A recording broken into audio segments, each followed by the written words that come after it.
let's go with the webinar. Let me introduce our speaker, Mr. Advocate Gurdeep Singh, a practicing advocate since more than 29 years in various competent courts of law, especially in Supreme Court of India and High Court, Delhi, specialized in writ petitions and suits for injunction, appeals, matrimonial matters, bail matters, and drafting of any kind of legal documents, legal advices, etc. Working as an advocate of Canadian Institute of International Law Expertise, alumnus of Sri Ram College of Commerce and Faculty of Law, Campus Law Center, Delhi University. I welcome you on the Legal Thirst, and also thank you, sir, for providing us the opportunity and providing your valuable knowledge to our students. Now the floor is yours. You can start with the session. So thank you very much, uh, Legal Thirst, for inviting me today to discuss on very, very important aspects of drafting of appeal. And thank you each and every participant that you have taken out your time.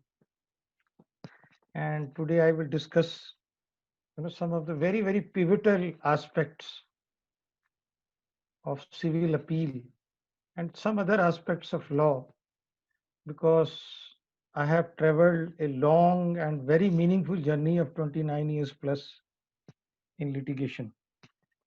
And it's very, very important to have a practical knowledge of law. I am not saying that we should not read legal books and all, but simultaneously we should, you know, enhance our knowledge in a very, very practical manner because law is fundamentally a very practical subject. Either you will win or you will lose.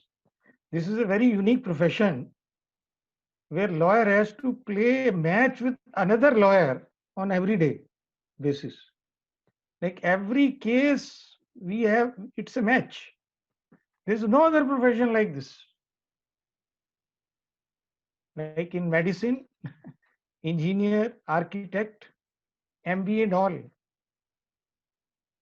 they don't play match. Isn't it very fascinating?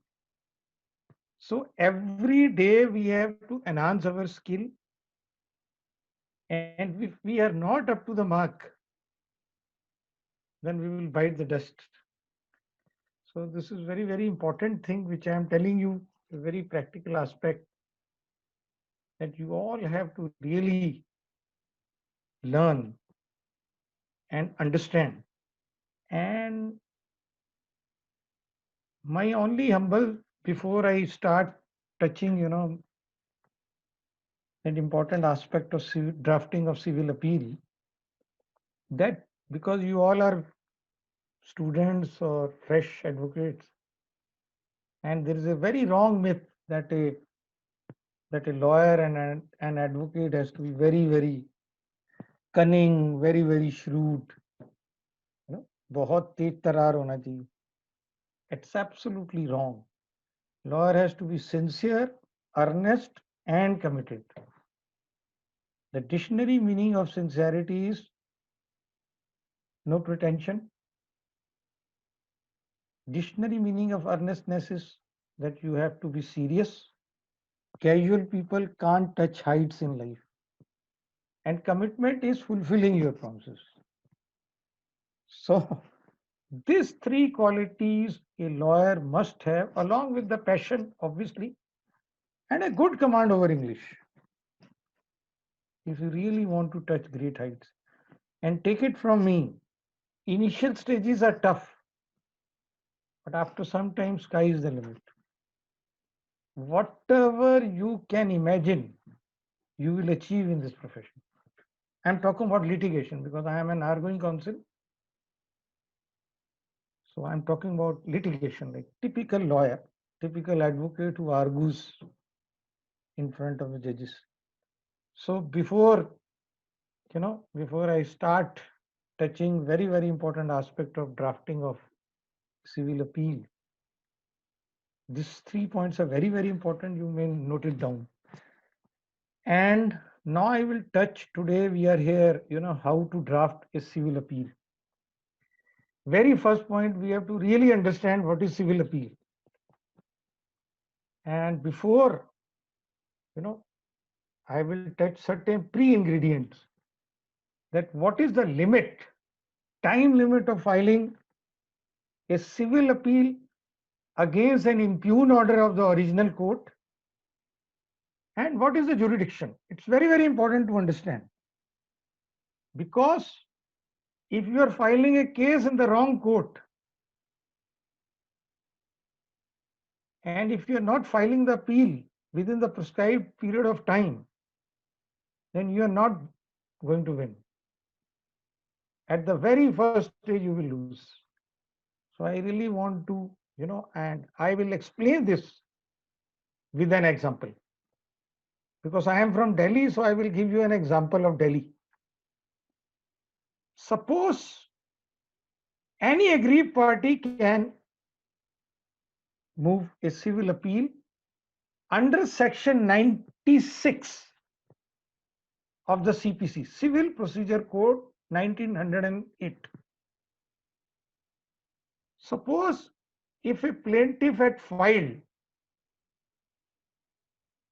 an original suit in the district court of Tees Hazari and he has won the case, then the defendant, the aggrieved party,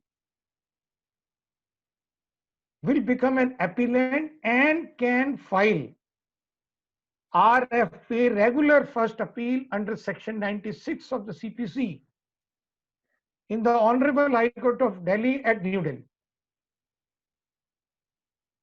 within 90 days from the date of the passing of the order.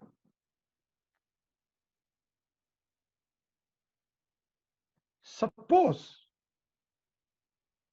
if the original suit was filed in the court of civil judge, from 5 lakh to 1 crore is the pecuniary jurisdiction in the court of civil judge, then the aggrieved party, defendant, appellant, if he loses, then he can move regular first appeal in the court of district judge within 30 days, because it is the same court, like Tees Hazari to Tees Hazari. So it is 30 days. And there can be another situation where an original suit has been filed in High Court only, High Court of Delhi only, like 2 crore plus is the jurisdiction of Delhi High Court. Then regular first appeal can be filed in DB. DB is division bench, when 2 judges sit, within 30 days of losing the RFA, regular first appeal. So in the same court, it is 30 days. If there is a different court, like from district court to high court, then it is 90 days. So I am very, very clear as far as time limit is concerned. Suppose you are unable to file an appeal within 90 days in high court. Suppose if you have filed an appeal in 100 days, then we can move an application under section 5 of the Limitation Act for condonation of delay. Then we have to convince the judge that there was a sufficient cause, so we couldn't file it. And usually judges easily allow it on one presumption, that technicalities shall not prevail vis-a-vis meeting the ends of justice. So in many cases I have seen in my life, judges have condoned, delay of months and months, and in some exceptional cases, years and years. So I think this important aspect of time limit, I have explained it very clearly. And regarding Jurisdiction, it is very, very important to understand what is the jurisdiction. Suppose if the suit property is situated in Chandigarh and the plaintiffs as well as defendants, they reside in Delhi, and one of the aggrieved parties files an appeal in Delhi, then it is not done. Because it is a settled law, you can only file an appeal or file a suit at the place where the property is situated. So this is very, very important. Suppose if you have a wonderful case, to win, all the facts and laws are at your side. But if you have filed an appeal in a wrong jurisdiction, then you are bound to lose. So this is very, very important for new lawyers. Whenever you will get a brief means a new case, then you have to really, go into the detail, depth that of 2 points, that of jurisdiction as well as time limit. It's very, very important. So before I touch other aspects, this basics must be very, very clear in your life. And when we grow as lawyers, sometimes we become complacent and we overlook certain points. So this is not done. So a good lawyer will always remain focused and will only take that case where he knows where is the jurisdiction and what is the time limit and all. So this is, I have made the point very, very clear that you can file a civil appeal under section 96 of the CPC. And very, very important that along with an appeal, you must file an application for the stay of the impugn order of the original court under Order 41, Rule 5 of the CPC. If you are filing a civil appeal under section 96 and you are not filing a stay application along with it, then judge has no power to give you the stay. So it's very, very important to file a civil regular first appeal under section 96 along with the stay application under Order 41, Rule 5 of the CPC. And in that stay application, I will teach you that stay application. And when you will become a lawyer, you don't have to read any book. Very, very simple. 3 points you have to take into consideration. 3 characteristics. Very first, the prima facie case is in favor of the appellant and against the respondent. First characteristic. Second, balance of convenience lies in favor of the appellant and against the respondent. Balance means taraju. So if you see the case in entirety and totality, it is in favor of the appellant. That is the second point. And third point, if the relief is not granted, if the stay is not guaranteed, the appellant will suffer an irreparable damage which cannot be compensated in the form of money. So this is the third point. And you have to just put these 3 points in a stay application along with the prayer clause that in view of the above facts and circumstances of the instant case, it is therefore most respectfully prayed to this honorable court to stay the operation of the impugn order dated such and such, passed by the such and such civil judge on such and such date, comma, in the interest of justice. This is the prayer clause along with the affidavit. So this is the stay application till you go to Supreme Court, till you go to High Court, these are the three characteristics which you have to take, and you don't have to read any other book. Some people write others also, like no prejudice would be caused to the respondent if this application is allowed. Some people also write that this application has made with the bona fide intention.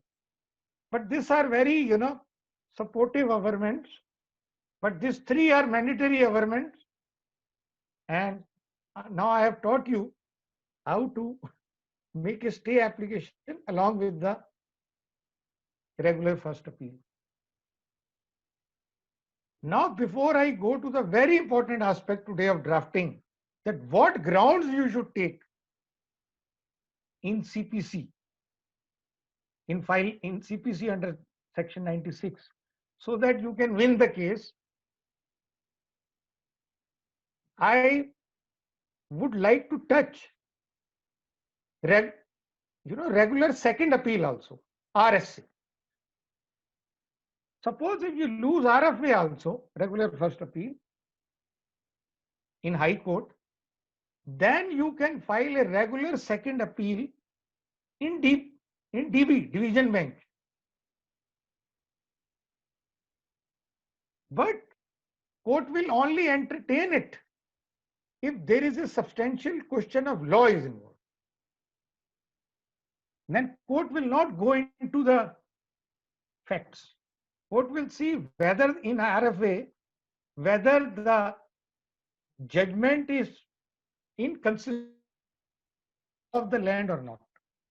So substantial question of law has to be there.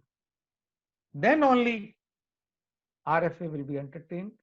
And the final is, even if you lose that, then final is SLP, special leave petition in the Honorable Supreme Court of India under Article 136 of the Constitution of India. So this is the hierarchy. This is the way we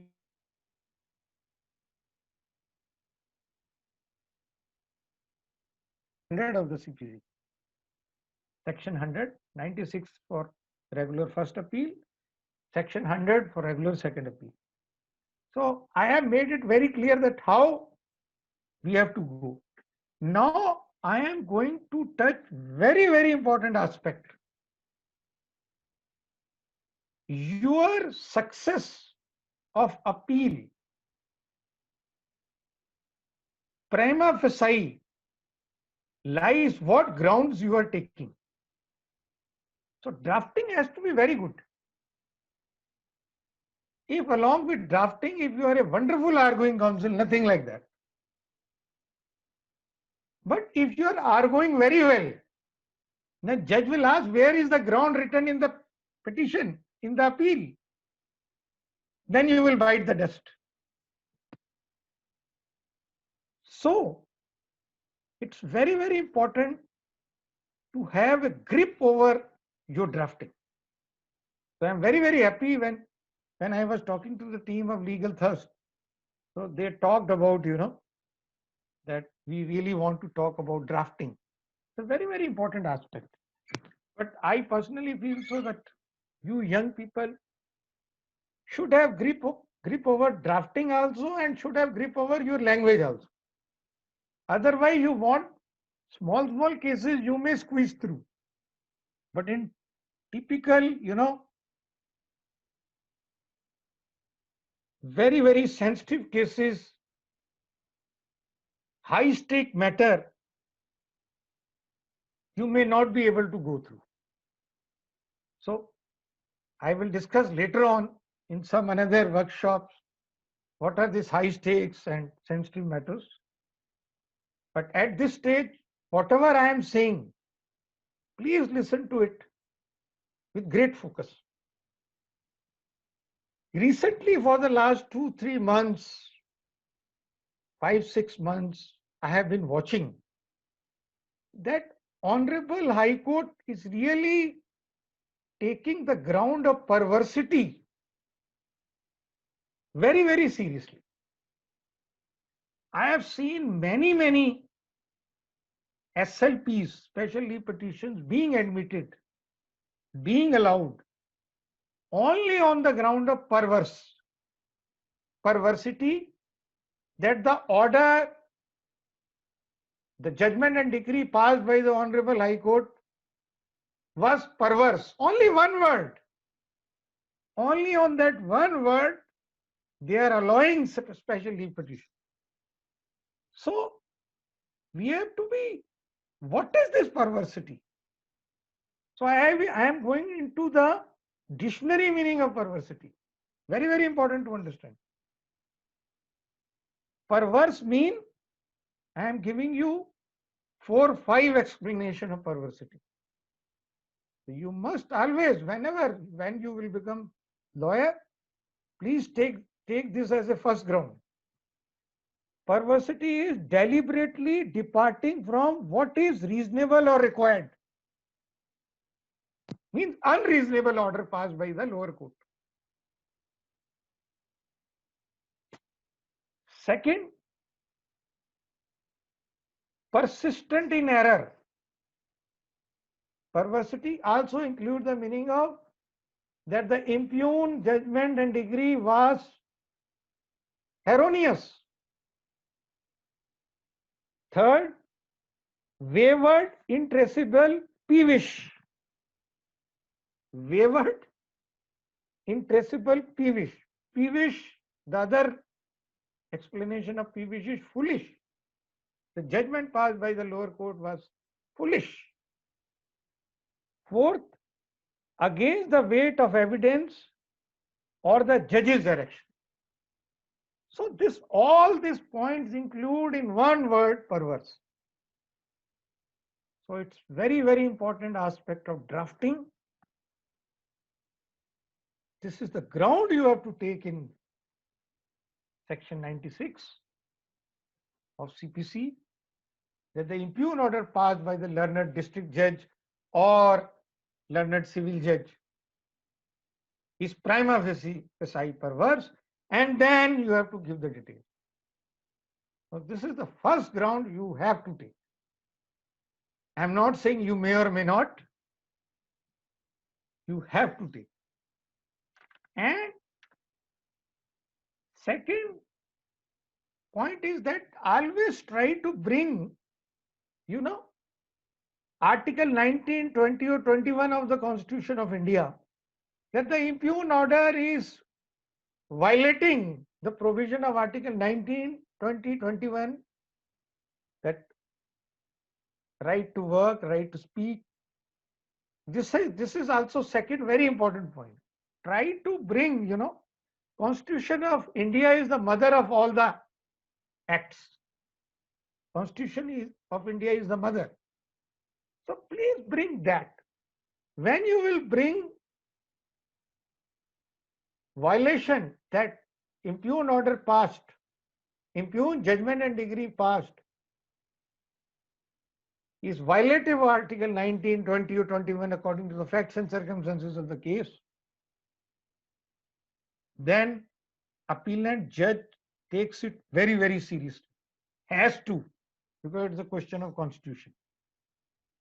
So I am giving you the tricks that how to,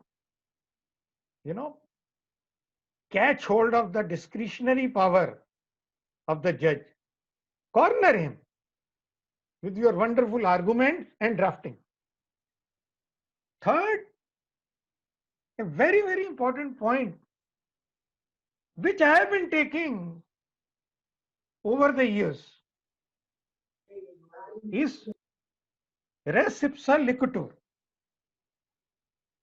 RES LOQUIT res ipsa, RES, then IPSA ipsa loquitur. It means the thing speaks for itself. It is one step ahead than prima facie. Like, in a short way, it's saying that case is such a clear case that the judgment and decree passed by the original court is prima facie wrong and illegal. No need to talk, वो दिख रहा है. जैसे criminal matter, you see that person is, in Hindi movie you must have seen, that person is having knife in his hand and the other person is dead in front of him. Then prima facie this is a case of res absolutor, that he has done it. Same applies to civil law. So this, very few people take this ground. It is very, very important ground, which really hits the heart of the judge. Ultimately, you have to win the heart of the judge. Am I right? Then only you will win. So it really touches the heart of the judge that this guy has really gone into the detail. Another very important ground of drafting is that the impugned judgment and decree is violative of principle of natural justice. That is just, fair and reasonable. This is very, very important ground you have to take. That the lower court judge had not given you enough opportunity to present your case. And the impugned or judgment and decree passed is not just, not fair and not reasonable. So three conditions are very important. Any judgment to be very good must cover these 3 points. So this is very, very important. You have to take this also as a wonderful ground, which I have been taking since many, many years. And another ground which I want to touch, before I should tell you very, very clearly that all the ground which you will take in the future should be substantial, meaningful, solid, and concrete. Vague, flimsy ground will not do. हवाबाजी नहीं चलेगी. In judiciary, you have to hit the point. You have to be meaningful and solid in life. Vague and, things based on conjectures and surmises will not do. So this is very, very important point to understand, because judge makes an image of a lawyer. What type of a lawyer he is? Is he serious? Does he study? Is he a wonderful human being? All these things. So initially I have told you that a lawyer has to be sincere, earnest, and committed, because it shows your character. You may be a very good lawyer. If your image as a human being is bad, even judge will not grant you relief.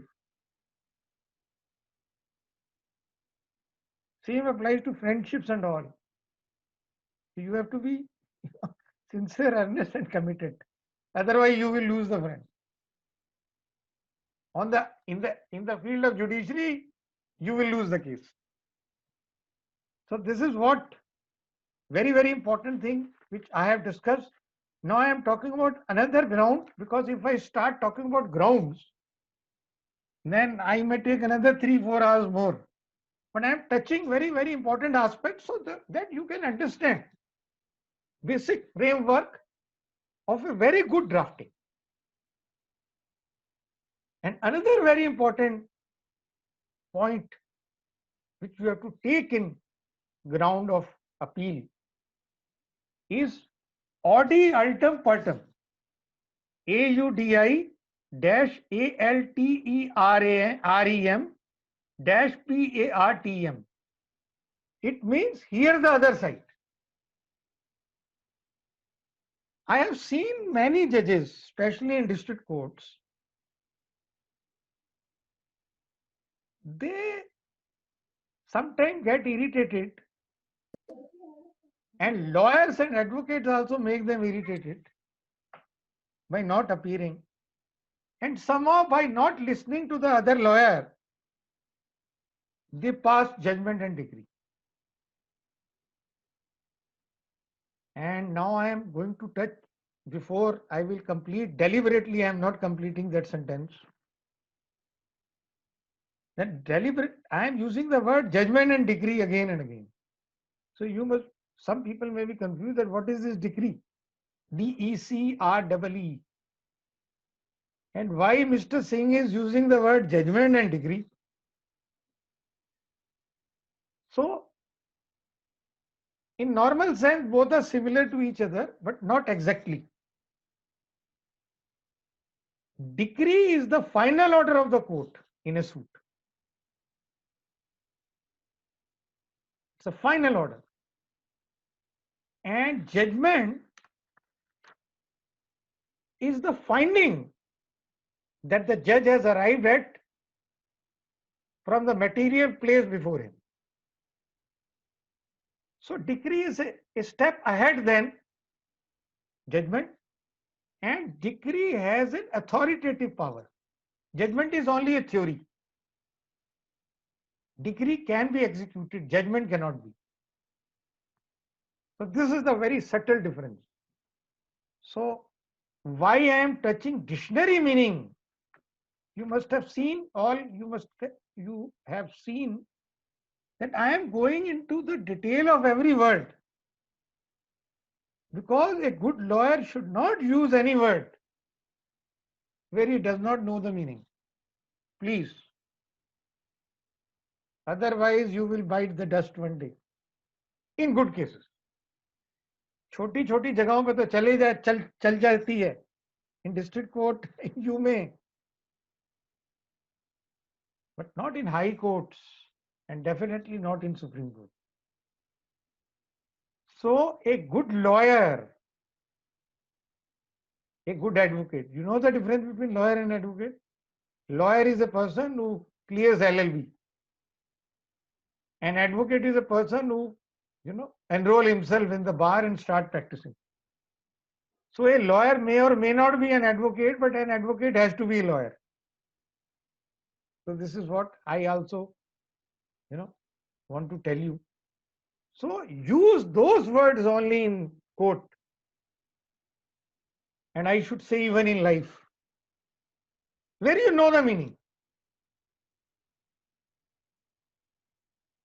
Then you will succeed. Otherwise, one day you will be cornered. On one word, other lawyer may squeeze you in cross-examination. So it's very, very important to understand that. Then I am once again coming back where I had left, that some judges pass an order without listening to other lawyer. Then that particular judgment is bad in law. I can understand people take advantage, lawyers take advantage. Sometimes they get a stay order and they keep on delaying it. I got it. But under any circumstances, judgment and decree shall not be violative of audi altem purtem. So these are very, very important point which I have covered. Not only to tell you, I have been using it. Only yesterday I had used, and tomorrow also I will use.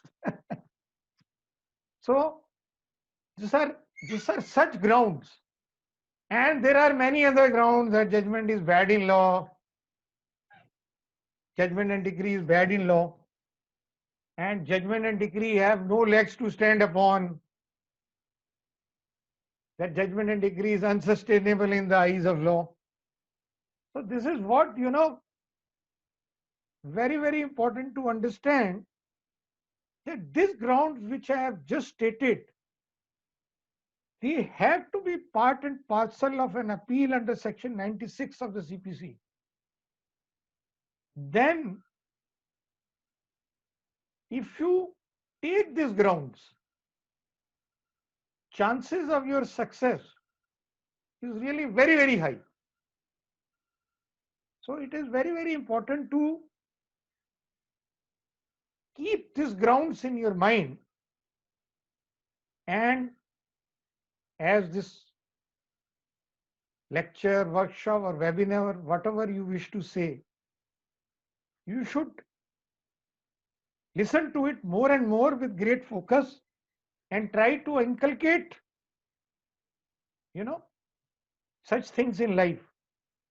And another very important thing to be a successful lawyer, I really want to tell you, one, legal acumenship is very, very important.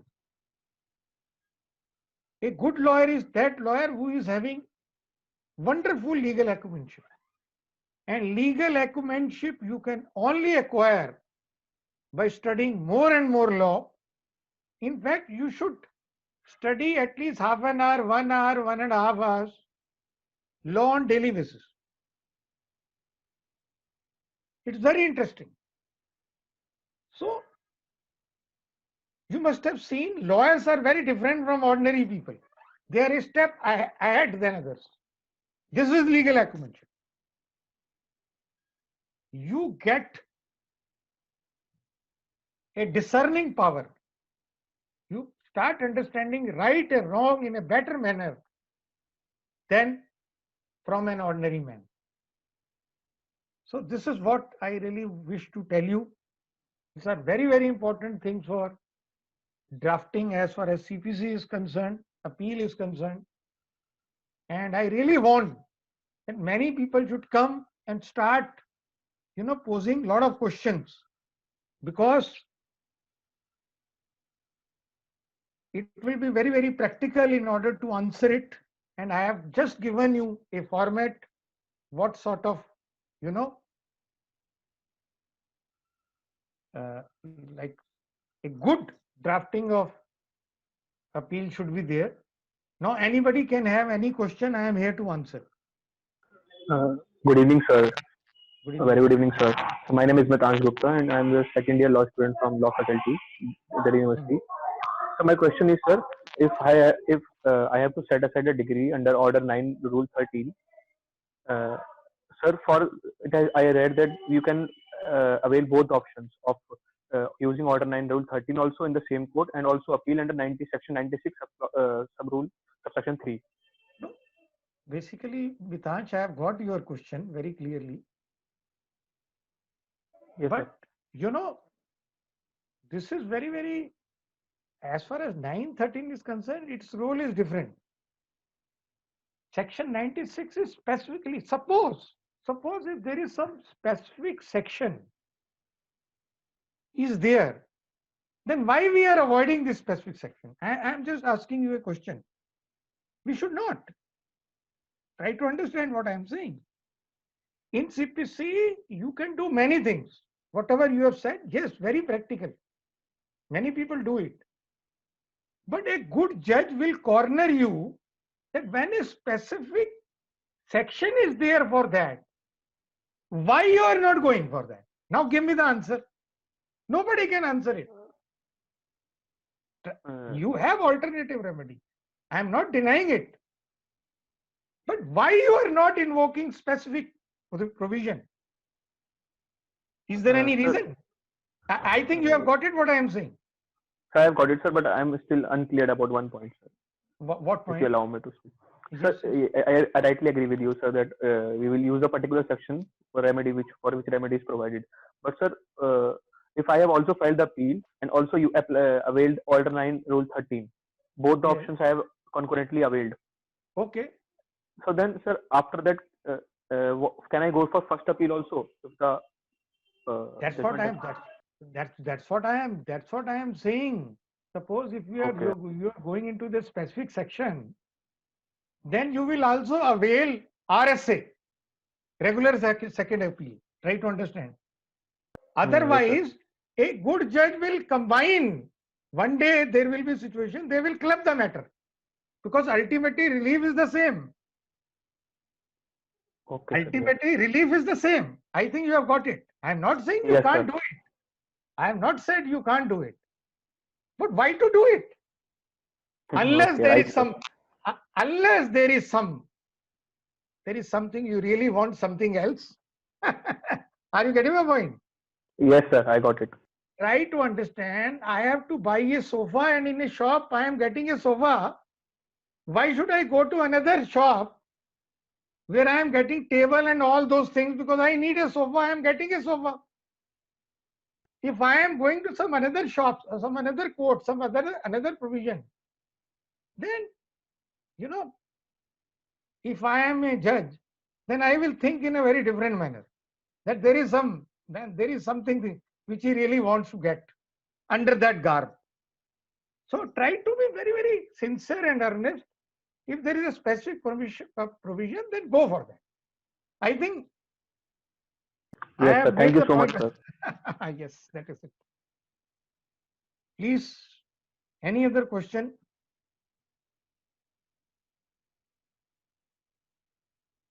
Sir, may I ask if someone is Yes, not yes, asking? yes, yes, yes, yes, yes. Sir, what is the difference between first appeal and, sir, appealable orders under Order 43? So basically, first appeal is against, regular first appeal is against judgment and decree, Okay, sir. when final judgment has been done. And what you are talking about is intermittent orders. Matter is going on, but there are certain application which has gone into an appeal. Try to understand. Right, Is sir. it Got it, sir. Is it Thank clear? you so much, sir. Yes, sir. Ah, It is yes. completely clear, sir. Yes. Where matter is still pending, but there are certain orders a person has gone to the superior court to clarify. Thank you, sir.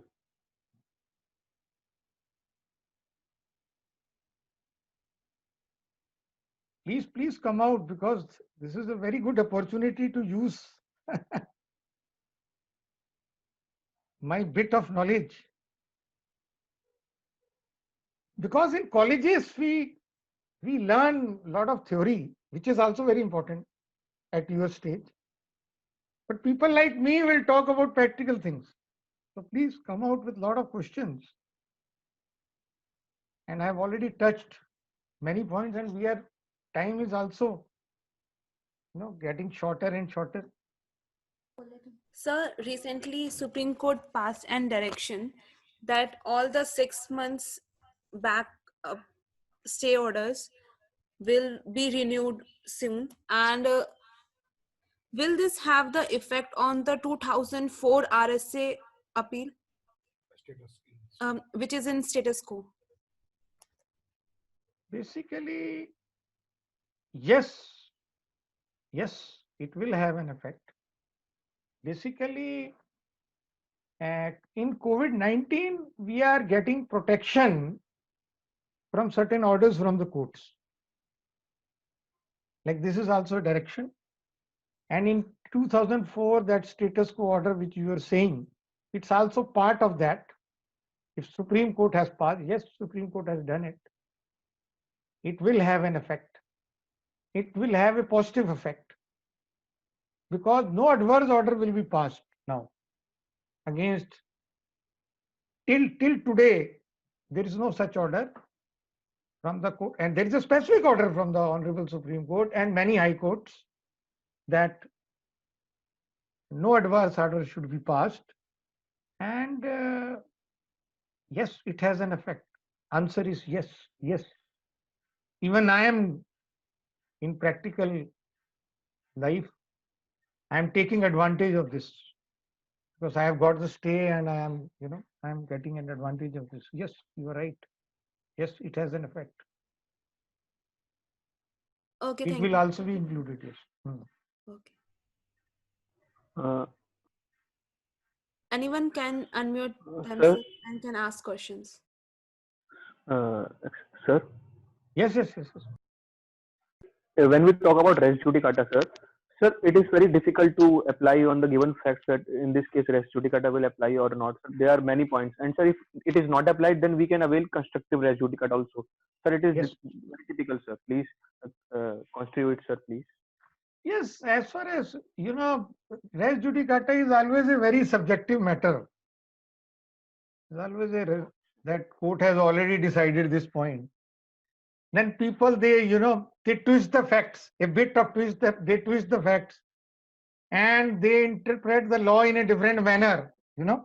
This is the beauty of good lawyers. So whatever you have said, yes, it becomes very subjective many times in a practical circumstances. Res Yes, sir. judicata become very subjective, and res judicata is not an objective thing as per se. So people Okay, take sir. advantage of that, and I think you have some legal background, like your father and all. They are No, lawyers. sir. No, sir. No, I'm a student, sir. You are a student, and I'm talking about your family, No, sir. somebody in the family. No, but No. a very good question in res judicata, like you know, uh, yes, it is very subjective. Res judicata, for others, I really want to tell you that res judicata means that that particular point has already been decided by the court, so it shall not be taken again and again. This is res judicata. So it's very subjective. People twist it. I twist it many times and try to take advantage. Mitansh is very practical, but ultimately in high courts and in Supreme Court, you get cornered. Somewhere you have to Yes, stop sir. that. In lower courts, yes, up to civil judge, up to district judge, you can do that. But then high court judge becomes very angry. And Okay, sir. nowadays somebody wants to try to act very smart, then they impose cost, heavy cost. Yeah, They right, will sir. they will say that why you are dragging it again and again, pay 1 lakh, pay 50,000, pay 2 lakh. Then you run away. Like many people are filing frivolous PILs, corporate sectors, in the garb of lawyers. They file PILs and judge come to know, then they are imposing heavy costs nowadays. So by imposing costs, then people avoid, they try to be very sincere as much possible. This is it. But Thank you, sir. very practical thing you have told. Very nice. Thank Keep you on so much, thinking, sir. like a good lawyer should be very seeking. Like you are asking, a good lawyer, you should not be afraid. एक तो lawyer को coward और fearful नहीं होना चाहिए. Lawyer को डरना नहीं चाहिए. The fear from your heart should go away. If you are fearful, then you cannot argue properly. So शेर दिल होना चाहिए, heart of a lion king. Don't be Sir, scared of. sir, can I ask something? Yes, Sir, why what not? can be good grounds for filing a civil appeal? When we file a civil appeal, what can be the grounds we can take? This is what I had told you. Civil appeal So, under section. good grounds. Some of the good grounds, the points, key No, points. I got your point, what you were saying. But basically, before filing an appeal, we file an appeal against the impugned judgment and decree. So, very good question. Then your Ipshita Goel. Yes, sir. Then yes, then you have to go through the judgment very thoroughly, because judgment may be running into 50 pages, maybe 100 pages, maybe 30 pages, maybe 200 pages, depending upon case to case. So, in order to have a wonderful ground, you must have the complete grip over the judgment and decree. When you will have complete grip, then only you can take out the grounds out of it. Try to understand what I am saying. This is very important. So, because you are attacking the judgment which judge has given after 6 or 7 years, after going through a very meticulous trial. So appellant court usually don't intervene. So, but if you have a complete grip, like I will give you an example, very important example. I had just filed in Honorable High Court of Delhi at New Delhi a civil appeal under section 96 against an impugned judgment in a Muslim law, which I came to know very recently, that in a Muslim law, in Muslim families, suppose if somebody is making a will,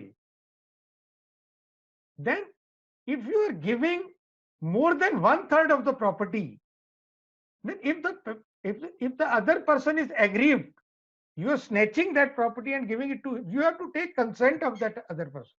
This is Muslim law. You cannot give more than 1/3 of the property. So a case came to me, and judge has not interpreted the judgment in a proper manner, and I have got the stay in the first hearing from Honorable Supreme Court. But I had to go into the judgment in very depth and detail. Then I came to know about this point.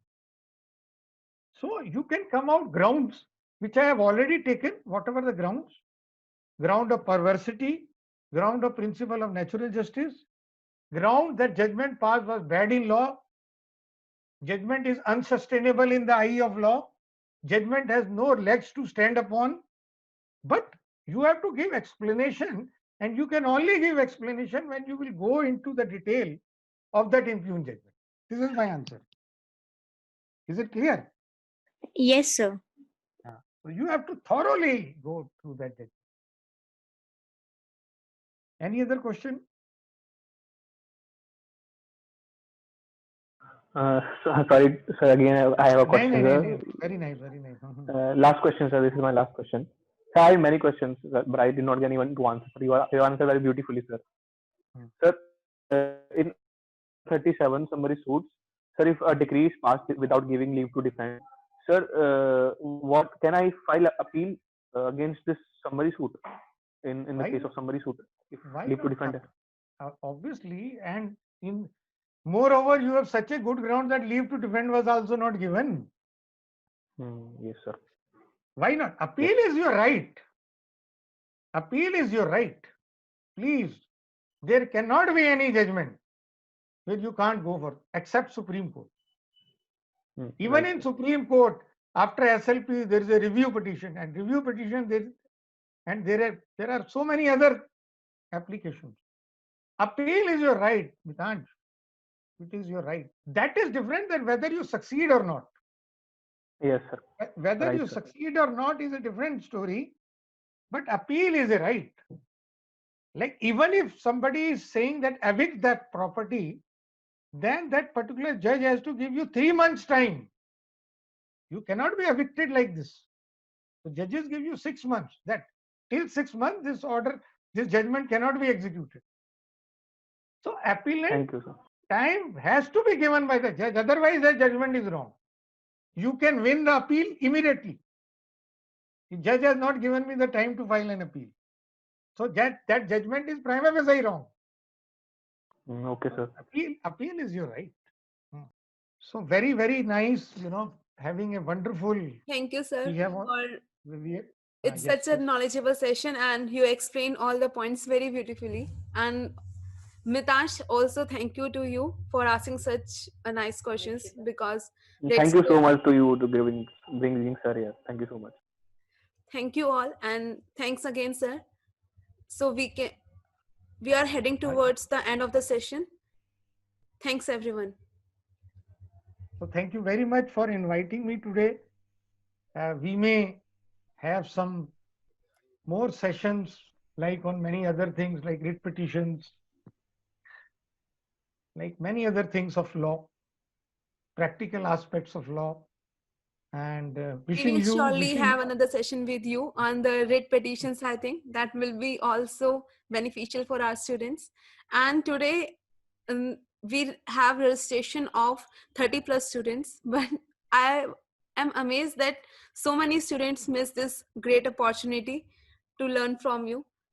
But nowadays, let's end the session. And thank you, sir. Thank you again. Thank you very much. Thank you. All the best for all of you. Thank you. Thank you.